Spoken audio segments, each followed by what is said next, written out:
네, 오늘 말씀 제목은 성경대로입니다. 우리 이 말씀 가지고 함께 은혜를 나누었으면 좋겠습니다.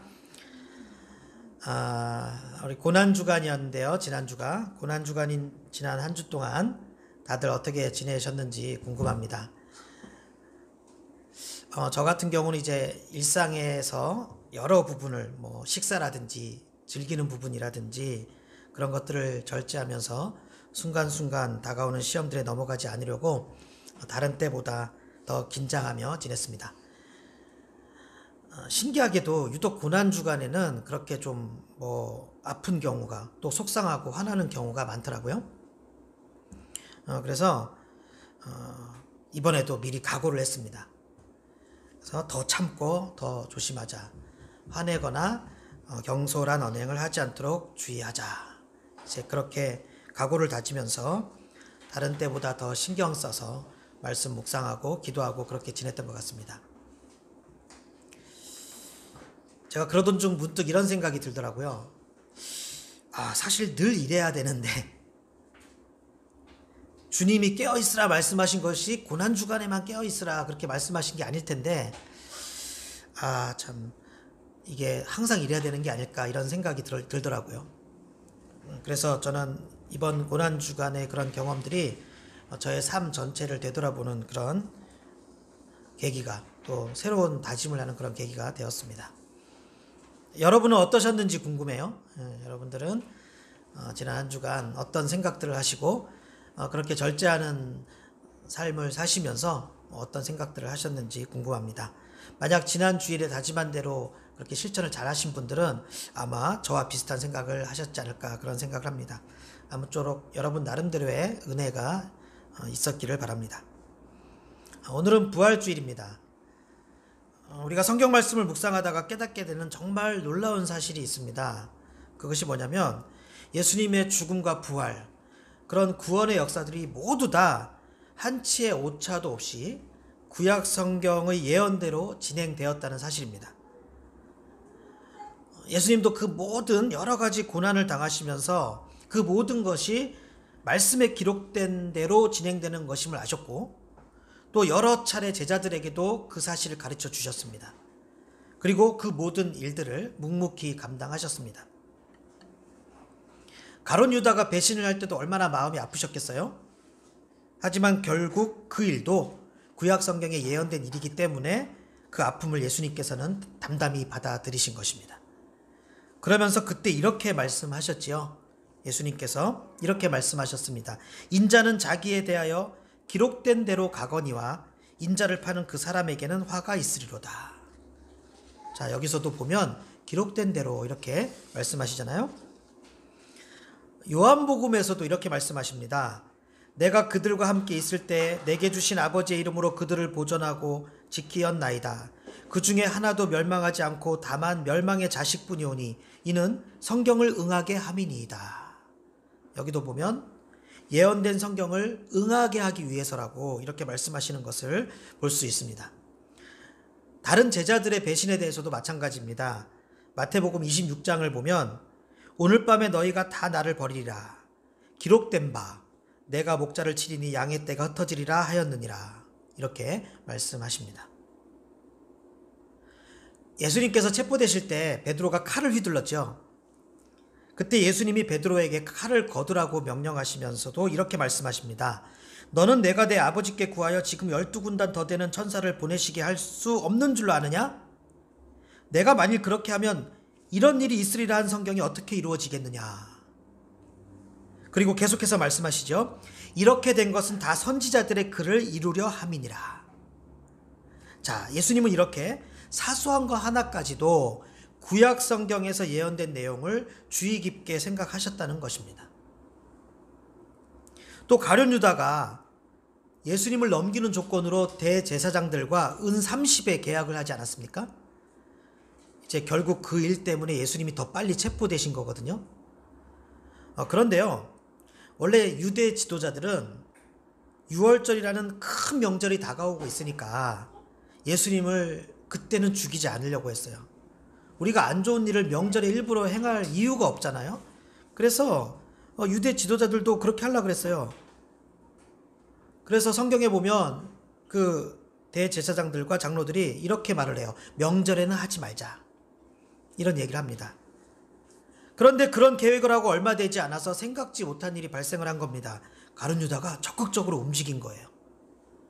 그래서 결국 유월절과 같은 그런 큰 명절에 예수님을 죽이게 되었습니다. 자, 그런데 이것은 하나님께서 다 말씀하시고 예언하신 것이죠. 하나님이 계획하신 것은, 성경에서 예언된 것은 사람이 절대로 멈출 수 없다는 것입니다. 하나님이 계획하신 일은 한치 오차도 없이 또 반드시 진행된다는 것입니다. 예수님은 결국 유월절 명절 전날 체포가 되셨습니다. 그리고 군인들이 예수님의 옷을 벗기고 예수님을 때리지요. 요한복음을 보면 그때의 일을 이렇게 기록하고 있습니다. 군인들이 서로 말하되 이것을 찢지 말고 누가 얻나 제비 뽑자 하니. 군인들은 그냥 그때 이렇게 하고 싶어서 즉흥적으로 이런 결정을 한 거예요. 자, 그런데 결국 그것도 구약 성경에 예언된 일이었습니다. 그래서 요한복음 말씀을 계속해서 보면 이는 성경에 그들이 내 옷을 나누고 내 옷을 제비 뽑나이다 한 것을 응하게 하려 함이로라. 이 로마 군인들이 구약 성경을 어떻게 알고 있었겠어요? 이방인이고 로마 사람들인데. 군인들은 그냥 자기가 하고 싶은 대로 했을 뿐이에요. 그 예언의 말씀을 전혀 몰랐습니다. 그런데 말씀대로 일이 정확히 진행되고 있는 거예요, 지금. 예수님이 십자가에서 고통받으실 때도 아주 사소한 부분까지 모두 다 구약 성경이 기록된 말씀대로 진행이 되었습니다. 심지어 로마 군인이 예수님의 다리뼈를 부러뜨리지 않은 것도, 또 예수님의 옆구리를 창으로 찌른 것도, 그게 다 구약 성경에 예언된 대로 그렇게 진행된 거예요. 원래는 십자가 위에 죄수가 죽으면 다리를 부러뜨리거든요. 하지만 예수님께는 그게 적용되지 않았어요. 예외로. 옆구리를 찌른 것도 마찬가지입니다. 그런 것까지 모두 구약 성경의 예언이 그대로 성취되었습니다. 부활의 사건도 마찬가지입니다. 오늘 본문 3절 4절을 보세요. 내가 받은 것을 먼저 너희에게 전하였노니 이는 성경대로 그리스도께서 우리 죄를 위하여 죽으시고 장사 지낸 바 되셨다가 성경대로 사흘 만에 다시 살아나사. 자, 지금 이게 고린도전서니까 바울이 얘기하고 있는 거죠. 근데 지금 바울이 언급하고 있는 성경대로 해서 이 성경은 신약 성경이 아닙니다. 이때 무슨 신약 성경이 있었겠어요. 아직 기록되지도 않았는데. 그러니까 이 성경이라는 것은 무슨 예수님이 말씀하신 것을 말하는 게 아니에요. 예수님이 죽으시고 3일 만에 살아나시겠다 한 그 말씀을 얘기하는 게 아니에요. 그게 아니라 오래전에 기록된 구약 성경을 뜻하는 것입니다. 이렇게 예수님의 부활도 결국 성경에서 이미 예언하시는 대로 성경대로 정확히 진행되었다는 거예요. 또 누가복음을 보면 예수님이 부활하신 다음에 엠마오로 가는 두 제자들이 있었는데 그들에게 나타나셨어요. 이제 예수님이 죽으셨으니까 실망하고 좌절하고 이제 다 끝났어. 더 이상 뭐 따라다닐 우리의 스승님이 없어. 끝났어. 그러면서 실망해서 엠마오로 가고 있던 두 제자가 있었어요. 그런데 예수님이 그들에게 나타나셔갖고 대화를 하시죠. 자, 그때 그 두 제자들은 예수님이 나타나셔서 옆에 같이 길을 걸어가는데 그게 예수님인 줄 몰랐어요. 전혀 몰랐습니다. 그리고 예수님이 다시 살아나셨다는 것을 상상도 못했어요. 자, 그때 예수님이 나타나신 것입니다. 그래서 예수님이 그 제자들에게 이렇게 말씀하시면 되잖아요. 야, 내가 살아났잖아. 나야. 이렇게 말씀하시지 않으셨어요. 그런데 그때 예수님이 그 두 제자들에게 왜 나타나셨을까요? 부활을 알리시기 위해 나타나신 거예요. 그러면 그냥 나타나셔갖고 내가 여기 있어 이러면 되는데 예수님은 뭐 하셨는지 아세요? 그 제자들에게 구약 성경 공부를 시작하는 거예요. 성경 공부 시작하시는 거예요. 길을 걸어가시면서. 뭐 제자들도 어느 정도 구약 성경에 대해서 어렸을 때부터 말씀에 대해서, 모세오경에 대해서, 선지자들의 글에 대해서 공부하고 있었으니까, 이해가 되어 있었으니까 예수님께서 지금 구약 성경을 중심으로 뭐를 가르쳐 주시냐면 부활에 대해서 가르쳐 주시는 거예요. 하나하나 풀면서. 그래서 그 장면이 기록된 누가복음 24장 25절부터 보면 이렇게 말씀합니다. 이르시되 미련하고 선지자들이 말한 모든 것을 마음에 더디 믿는 자들이여 그리스도가 이런 고난을 받고 자기의 영광에 들어가야 할 것이 아니냐 하시고, 이에 모세와 모든 선지자의 글로 시작하여 모든 성경에 쓴 바 자기에 관한 것을 자세히 설명하시니라. 굳이 손과 옆구리를 보여주시면서 봐봐, 나 살아났잖아, 부활했잖아, 이러실 필요가 없었다는 겁니다. 어차피 성경에서 예언하신 그대로 모든 일들이 다 진행되었기 때문에 그냥 성경만 가르쳐 주시면 되었던 거예요. 나중에 그 제자들이 깨닫지요. 근데 예수님이 안 계세요. 예수님이 사라지셨어. 그때 그 말씀하실 때 우리 마음이 뭔가 뜨거워지지 않았어? 그래 나도 그랬어. 나도 뭔가 마음이 뜨거워졌어. 여러분, 말씀을 제대로 소화하면, 말씀을 제대로 듣고 말씀에 제대로 은혜를 받으면 우리의 마음이 뜨거워지는 거예요. 그래서 그게 예수님인 줄 그렇게 깨닫게 되죠. 자, 그러니까 문제가 뭐겠습니까? 성경을 믿느냐 안 믿느냐, 그게 중요하다는 거예요. 어차피 성경은 다 이루어져요. 그러니까 믿느냐 안 믿느냐, 그게 중요하다는 것입니다. 이렇게 구약 성경은 예수님의 모든 사역을 다 미리 말씀하셨고, 그래서 예수님의 죽음과 부활의 가장 강력한 증거는 뭘까요? 성경입니다. 우리는 성경을 전적으로 믿고 따르는 게 그래서 중요한 것입니다. 이렇게 성경은 한치 오류나 오차가 없는 진실한 말씀인 것을 보게 됩니다. 예수님의 부활은 단순한 신앙 차원의 문제가 아닙니다. 예수님의 부활은 역사적 사실이고 부정할 수 없는 과학적 사실입니다. 사실 오늘 이 부분을 구체적으로 제가 설교할까 그런 생각을 했었어요. 역사적 증거들을 가지고 부활에 대해 좀 더 다루어보려고 처음에는 그렇게 생각을 했었습니다. 하지만 다음 기회에 하려고요. 이유가 뭐냐면 예수님의 부활보다, 그 부활 자체를 다루는 것보다 더 중요한 것이 있기 때문입니다. 그것은 바로 우리의 부활이에요. 여러분과 저의 부활이에요. 이게 더 중요해요. 예수님의 부활이라는 과거와 현재의 이야기도 중요하지만 미래가 더 중요하기 때문이에요. 지금 우리에게 시급한 문제는 천국 소망이 더 시급하기 때문이에요. 우리 모두에게는 앞으로 죽음이 기다리고 있거든요. 그런데 그 죽음이 끝이 아니라 그 죽음 이후에 부활이 있다는 것입니다. 그래서 우리는 이 부분을 더 중요하게 여기고 깊이 생각해 보아야 하는 것이죠. 우리가 성경을 통해서 또 말씀을 통해서 예수님의 죽음과 부활의 사건을 보면서 모든 일이 성경대로 되었다는 사실을 우리가 확인했습니다. 그렇죠? 자, 그렇다면 앞으로는 어떻게 될까요? 앞으로는 지금까지 성경대로 이루어졌어요. 예수님의 죽음, 부활, 모든 게. 그럼 이제 오늘을 기준으로 해서 앞으로는 어떻게 될까요? 당연히 앞으로도 성경대로 되겠죠. 지금까지 그렇게 됐는데 이제부터 안 되겠어요? 그러니까 우리는 그 사실을 아는 것이 중요하다는 거예요. 자, 지금까지 우리가 과거를 통해서 성경대로 그대로 진행되었다는 것을 확인했습니다. 그러면 거기서 끝나면 안 되죠. 앞으로도 성경대로 진행될 거를 알아야지요. 그리고 말씀을 보면서 그것을 생각하고 대비를 해야 되죠. 우리의 미래를 준비해야 되죠. 그것이 중요하다는 것입니다. 일단 예수님의 사역에서 아직 하나 남아있는 것이 있습니다. 예수님의 모든 사역이 다 끝난 게 아니에요. 예수님의 죽음, 부활, 하나 남아있습니다. 뭘까요? 재림입니다. 재림. 예수님의 사역은 부활이 끝이 아니라 예수님의 사역의 끝은 우리에게 다시 오시는 것입니다. 그렇기 때문에 우리는 지금 이 세상을 살아갈 때 부활신앙으로 사는 게 중요합니다. 마라나타의 신앙으로 사는 것이 중요합니다. 마라나타 무슨 말인지 아시죠? 아멘 주 예수여 어서 오시옵소서. 그 신앙으로 살아가는 게 중요하다는 거예요. 왜요? 앞으로도 성경대로 그대로 진행될 것이기 때문에. 예수님의 사역이 다 끝난 것이 아니고 예수님의 재림이라는 그 사역이 한 가지 더 남아있기 때문에 우리가 그것을 알고 믿고 부활신앙으로 사는 것이 중요하다는 것입니다. 가장 어리석은 사람이 누구냐?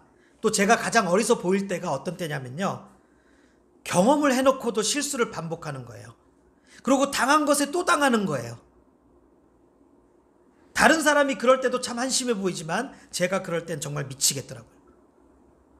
이렇게 바보가 또 당했네. 경험했는데 또 당했네. 이럴 때가 가장 저는 정말 답답하고 환장하겠더라고요. 자, 우리는 이미 오신 주님을 성경을 통해 신앙생활을 통해 우리가 보았습니다.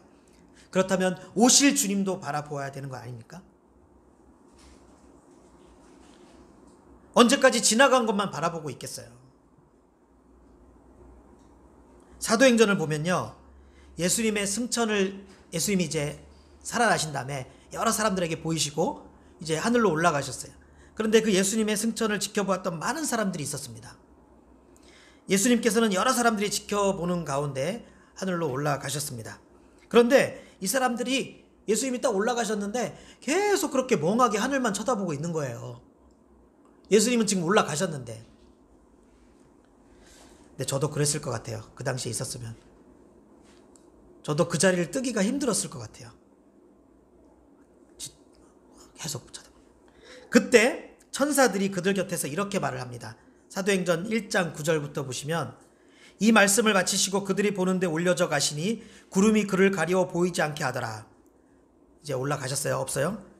올라가실 때 제자들이 자세히 하늘을 쳐다보고 있는데 흰옷 입은 두 사람이 그들 곁에 서서 이르되, 갈릴리 사람들아, 어찌하여 서서 하늘을 쳐다보느냐? 너희 가운데서 하늘로 올려주신 이 예수는 하늘로 가심을 본 그대로 오시리라 하였느니라. 자, 무슨 말이죠?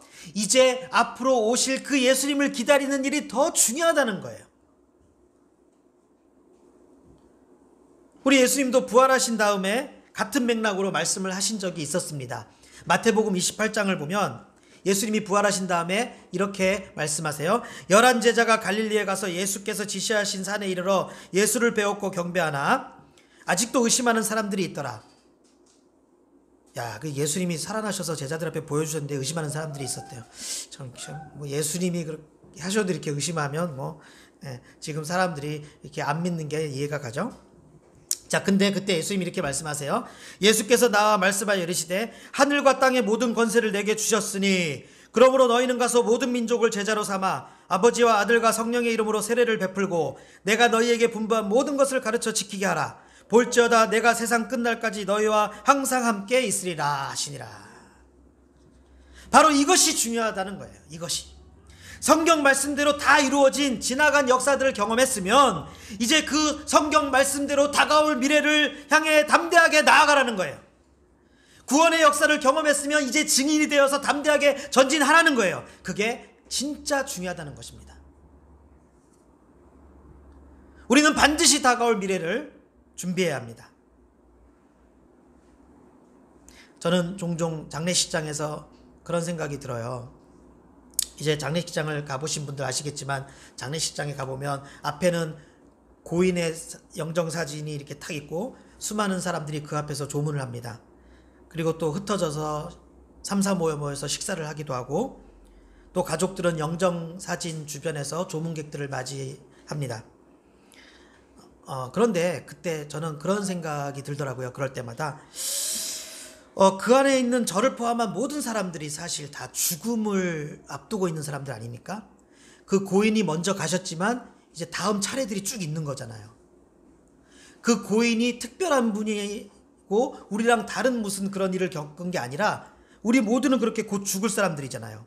본인이 그렇게 생각을 하든 생각하지 않든 현실은 어쨌든 다 죽음의 순서를 기다리는 사람들, 죽음의 대기표를 받고 있는 사람들이에요. 다 모두가. 죽음은 모든 것이 끝나는 것이죠. 또 그 뒤에를 아무도 알 수가 없습니다. 그래서 죽음은 사람들에게 두려움의 대상이 되었고 근심의 대상이 되었고 누구에게나 마찬가지죠. 자, 하지만 그래서 바로 이 죽음의 문제를 해결하기 위해 예수님이 짜잔 등장하신 거예요. 그리고 이 죽음의 문제를 해결하시기 위해서 예수님이 십자가의 죽음과 부활을 통해서 죽음의 권세를 이기신 거예요. 그래서 만약 이 예수님을 믿는다면 그 사람은 더 이상 죽음이 우울하고 공포의 대상이 되지 않는 거예요. 이제 더 이상 그 죽음이 나를 압박하는 그런 존재가 되지 않는 거예요.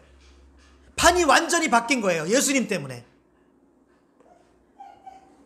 이제 이전과는 다른 완전히 새로운 판이 짜여진 것입니다. 죽음은 오랫동안 사람들을 억누르는 무거운 놈이었습니다.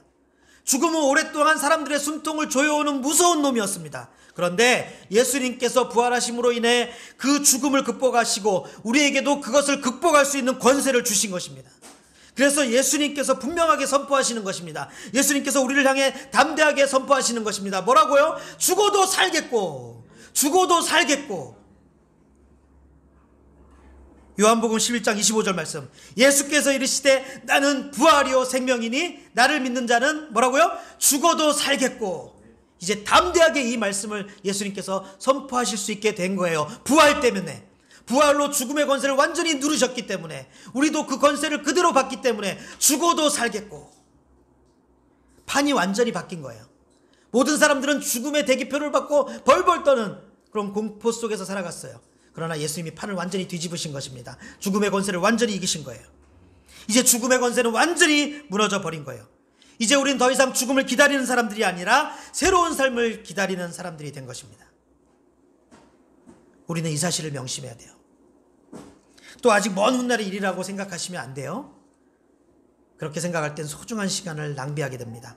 우리에게 굉장히 중요한 것이 있는데 막 버리고 다니는 사람 있으면 미친 사람이잖아요. 그것과 똑같은 거예요. 세월을 아껴야 합니다. 그것이 지혜입니다. 성경도 말씀하시죠. 에베소서 5장 15절 16절 말씀. 그런즉 너희가 어떻게 행할지를 자세히 주의하여 지혜 없는 자같이 하지 말고 오직 지혜 있는 자같이 하여 세월을 아끼라. 때가 악하니라. 지금 나에게 허락하신 이 하루하루의 삶을 소중하게 생각하시면서 잘 관리하시기 바랍니다. 한 걸음 한 걸음 주님 뜻 따라 그렇게 걸어가시기 바랍니다. 우리가 예수님의 부활을 깨닫고 더 나아가서 그 부활을 믿는 것, 물론 그것도 중요하죠. 하지만 그것이 끝이 아닙니다. 우리 모두는 우리의 부활을 믿어야 합니다. 나의 부활을 믿어야 합니다. 우리는 부활 후 천국 백성으로 본향에서 영원토록 살게 될 것입니다. 그것을 믿고 그것을 늘 생각하며 사는 것이 중요합니다. 성경의 모든 예언은 한치의 오차도 없이 진행되었고 앞으로도 진행될 것이기 때문이에요. 히브리서 9장 27절 말씀. 한 번 죽는 것은 사람에게 정해진 것이요 그 후에는 심판이 있으리니. 이 말씀을 잊지 않는 것, 그래서 이 말씀을 믿는 믿음으로 살아가는 것, 그것이 바로 우리가 해야 할 일입니다. 이러한 부활신앙으로 살아가시는 지혜로운 성도들이 되시기를 예수님의 이름으로 축원합니다.